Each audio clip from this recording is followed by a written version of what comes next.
Thank you Sohel నన్ను పిలిచినందుకు. చాలా చాలా చాలా చాలా బిజీగా ఉన్నాను. యాక్చువల్లీ నా ఫ్రెండ్ కూడా అదే రోజు అంబాజీపేట రిలీజ్ అవుతుంది. సో ఇంకొక ఫ్రెండ్ది కూడా ప్రీ రిలీజ్ అవుతుంది. 2 సినిమాలకి ఆల్ ది బెస్ట్. రాకపోతే ఎక్కడ మళ్ళీ ఇంటర్వ్యూలో తిడతాడేమో అనుకొని ఈ మధ్య అందరిని తిడుతున్నట్టున్నాడు. తమ్మునేలు అవదలుచుకోలేదు నేను, అందుకే వచ్చేసాను. యా, బ్రహ్మానందం గారు ఇందాక చెప్పినట్టు ఎప్పుడు ఎవరిని తక్కువ అంచనా వేయకూడదు, ఎస్పెషల్లీ ఇండస్ట్రీలో. సోహెల్, నీ ఆట ఎప్పుడు మొదలవుద్దో తెలియదు కానీ ఖచ్చితంగా స్టార్ట్ అవుద్ది. ఒక్క శుక్రవారం చాలు మారిపోద్ది.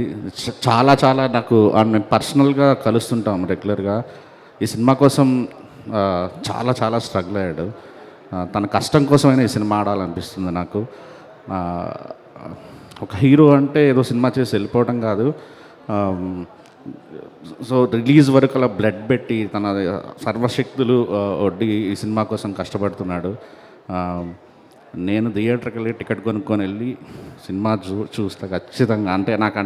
నాకు అంత ఎమోషన్ ఉంది నీ మీద, నువ్వు పడే కష్టం చూస్తే. అంటే నేను అలాగనే నాకు హృదయ కొబ్బరిమట్ట రోజులు గుర్తొస్తున్నాయి.